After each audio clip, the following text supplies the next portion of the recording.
Bismillahirrahmanirrahim. Assalamualaikum warahmatullahi wabarakatuh. Bertemu lagi dengan Umi Nini Gawat dalam Sirah Nabawiyah, pembacaan kisah Rasulullah. Segala puji hanya kita haturkan bagi Allah yang telah memberikan petunjuk kepada kita, kepada agama ini, yaitu agama Islam. Dan sekali-kali kita tidak akan mendapat petunjuk jika Allah tidak memberikan petunjuk kepada kita. Aku bersaksi bahwa tidak ada Tuhan selain Allah yang Esa dan tidak ada sekutu baginya. Dan aku bersaksi bahwa Muhammad SAW adalah hamba dan utusannya.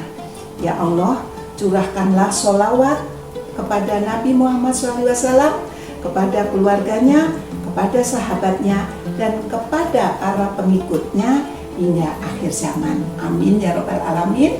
Semua sahabat muslim rahimakumullah dan semua sahabat-sahabatku pemirsa Sirah Nabawiyah, Umi Nini doakan semua selalu dalam lindungan dan kasih sayang Allah, selalu dalam keadaan sehat walafiat, dipanjangkan umurnya, dimurahkan rezekinya, dan sehat walafiat. Amin ya Rabbal Alamin.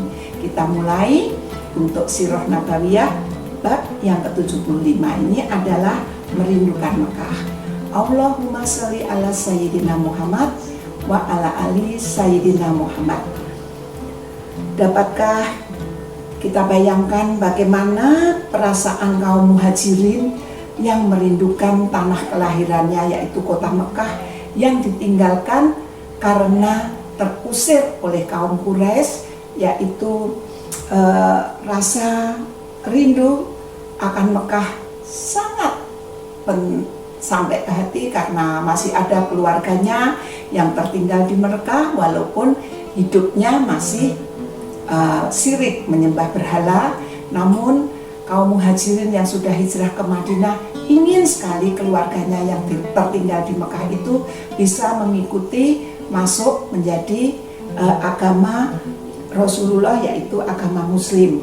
Maka dan juga tidak itu saja, kota Mekah adalah menjadikan tempat dia lahir, dan melainkan juga merupakan kota yang luar biasa. Di Mekah terdapat Ka'bah, rumah Allah yang mana dibangun oleh Nabi Ibrahim alaihissalam, tempat para penduduk dan bahkan seluruh orang Arab berziarah. Kewajiban berziarah ke Ka'bah itu sudah begitu mendarah daging dalam diri orang-orang Arab, baik yang muslim maupun yang bukan muslim. Kewajiban suci itu tidak bisa dilepaskan begitu saja. Meski orang-orang Quraisy pasti akan mencegah kaum muhajirin yang sudah hijrah ke Madinah tadi untuk kembali ke Mekah, karena dia sudah menolak orang Mekah tadi. Muhajirin yang hijrah ke Madinah itu sudah masuk muslim, jadi setiap kedatangan muslim ke Mekah pasti akan ditolak oleh bangsa Quraisy. Selain itu di Mekah masih tertinggal keluarga mereka juga yang mereka cintai ya. Di Mekah pula masih tertinggal harta benda mereka dan barang perdagangan mereka yang disita oleh Quraisy tatkala mereka berhijrah. Rasa rindu kaum muhajirin kepada Mekah semakin besar karena mereka telah keluar dari kota itu akibat tindakan keras orang Quraisy. Bukan menjadi adat orang-orang Mekah untuk menyerah begitu saja terhadap ketidakadilan tanpa melakukan pembalasan. Bahkan Rasulullah SAW sendiri pun tidak kuasa melupakan Mekah.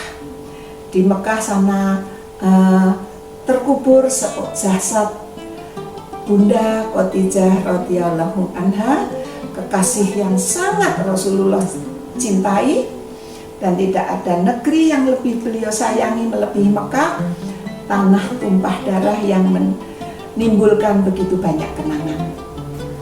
Suatu hari seorang lelaki datang berhijrah dari Mekah menemui Rasulullah SAW dan Aisyah. Bagaimana situasi Mekah saat ini? kau tinggalkan?" tanya Aisyah kepada lelaki yang hijrah tadi. Laki-laki itu menggambarkan keadaan rumah-rumah, padang-padang tandus, jalan, pasar-pasar yang hiruk-pikuk, serta bunga-bunga yang tumbuh di tepi jalan menuju perbukitan.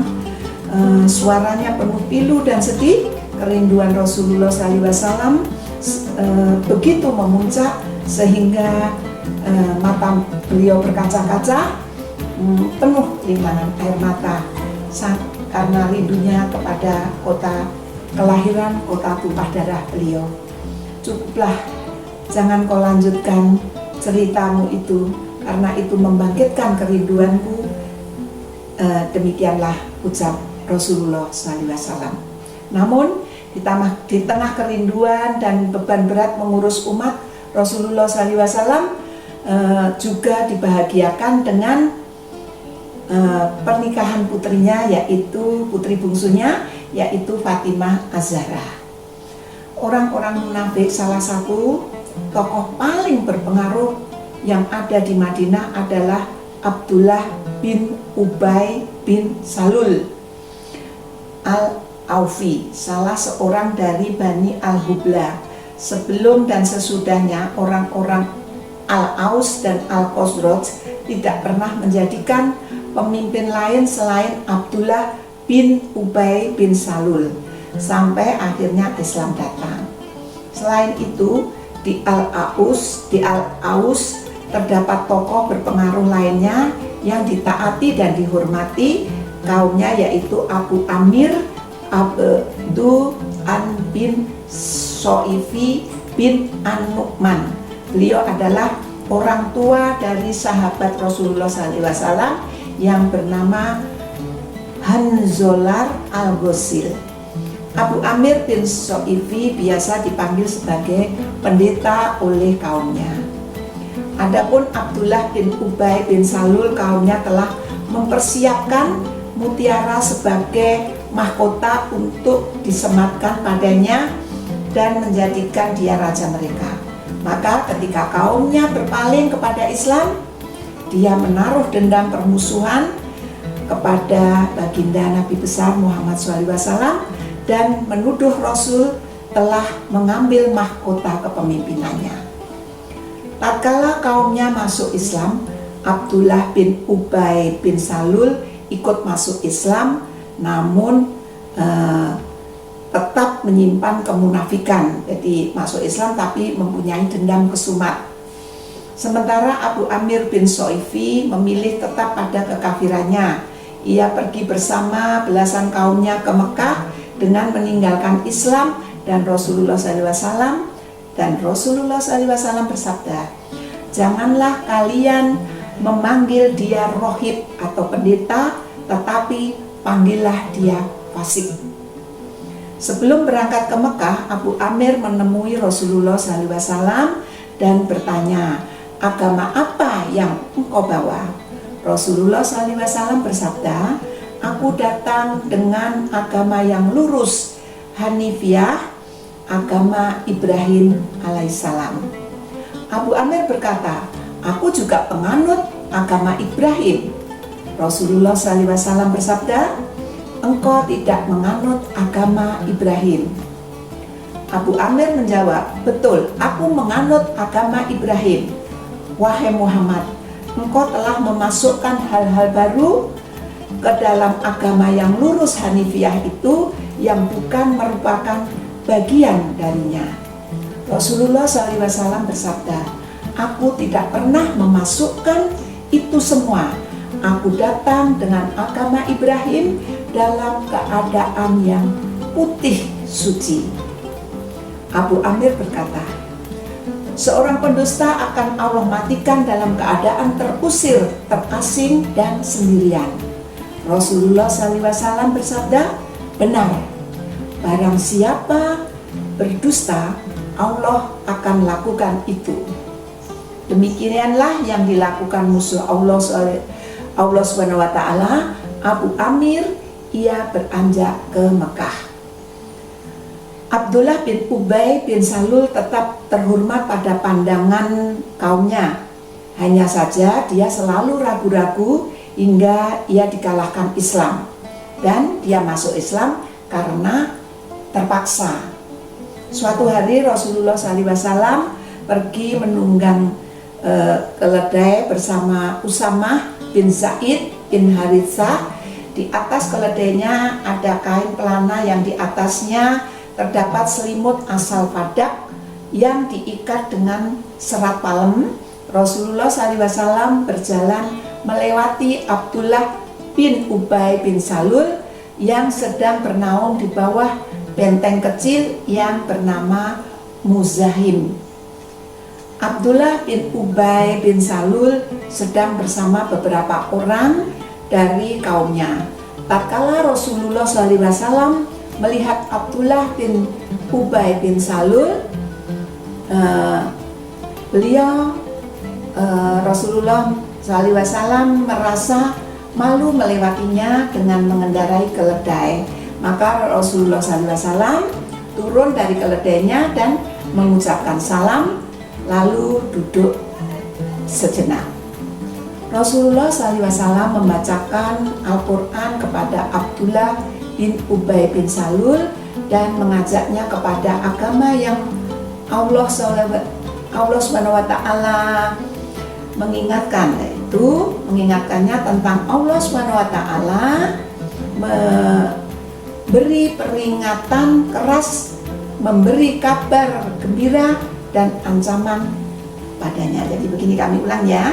Rasulullah SAW membacakan Al-Quran kepada Abdullah bin Ubay bin Salul dan mengajaknya kepada agama Allah SWT, mengingatkan tentang Allah SWT memberi peringatan keras, memberi kabar gembira dan ancaman padanya.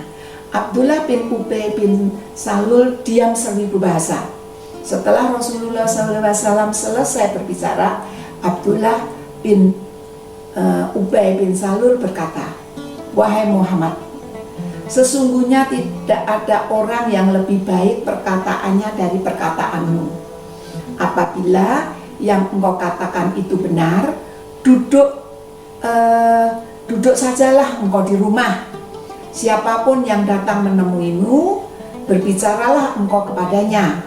Sedangkan orang yang tidak datang menemuimu, tidak usahlah engkau bersusah payah datang kepadanya dan mengatakan sesuatu yang orang tidak mau atau tidak menyukainya." Begitulah Abdullah bin Ubay bin Salul berkata kepada Rasulullah, jadi menentang lah, intinya seperti itu ya, sedikit menghina.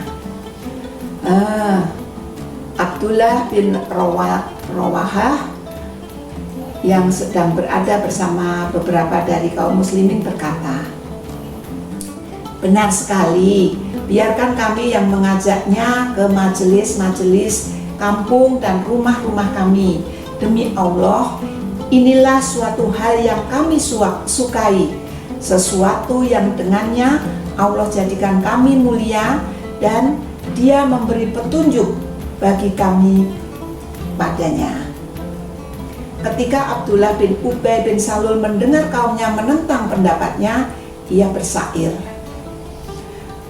"Kala tuanmu menjadi musuhmu, kau akan senantiasa hina dan lawanmu akan menjatuhkanmu.